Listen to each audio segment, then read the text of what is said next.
Good afternoon. Hello friends, তোমরা কেমন আছো? আমি তো আগের থেকে অনেকটাই ভালো আছি। আর তোমরা কে কেমন আছো প্লিজ একটু জানিও। তো আজকে অনেক দিন পর শুভ দুপুরে আমি রান্না করব। তো আজকে আর মেয়ে করবে না, ছোট মানুষ কতদিন বা করবে। দেখো এখানে প্রেশার কুকারে আলু সিদ্ধ করে রেখেছি। আর এখানে আছে দেখো ডাল সিদ্ধ, মানে ডাল আর আলু একসাথেই আমি প্রেশার কুকারে দিয়ে সিদ্ধ করে রেখেছি। আর এখানে দেখো পেঁয়াজ কেটে রেখেছি। আর এখানে কটা সজনে ডাঁটাও কেটে রেখেছি। এখানে একটা দেখো সাদা কড়াই বসিয়ে দিয়েছি। দেখো বন্ধুরা, এই কড়াইয়ের মধ্যে আমি একটু সর্ষের তেল দিয়ে দেব। প্রচণ্ড গরম পড়ে গেছে, গরমে কিছু খেতেও ইচ্ছে করছে না, একদমই খেতে ইচ্ছে করছে না। কিন্তু দেখো বন্ধুরা, খেতে তো আমাদের সকলকেই হবে বেঁচে থাকার জন্য।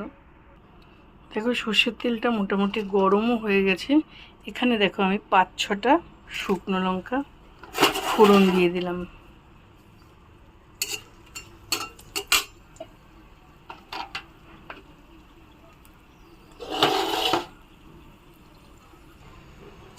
দেখো শুকনো লঙ্কাগুলো ঠিক এইভাবে লাল লাল করে ভেজেছি।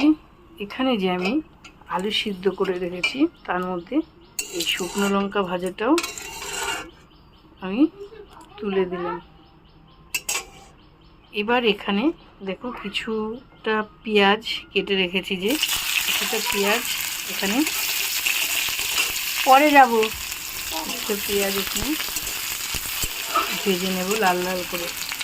দেখো বন্ধুরা, পেঁয়াজটাও ঠিক এরকমভাবে লাল লাল করে ভেজে নিলাম।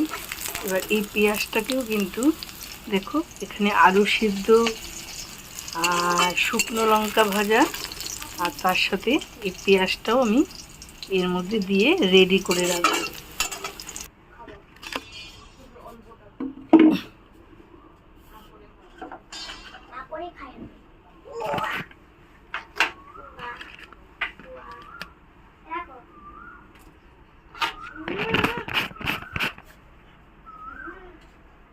দেখো তেলটা অনেকটাই গরম হয়ে গেছে বন্ধুরা। এক হাত দিয়ে ভিডিও করি, খুবই সমস্যা হয়, কিন্তু কিছু করার নেই।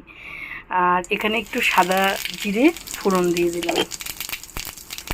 এবার এখানে দেখো শুকনো লঙ্কা আছে দুটো, কাঁচা লঙ্কা আছে আর একটু পেঁয়াজ আছে, এটাও এর মধ্যে দিয়ে দিলাম।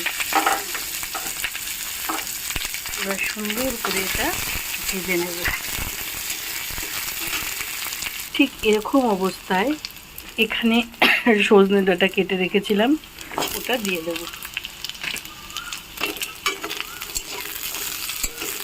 এটাকেও একটু ভেজে নেব।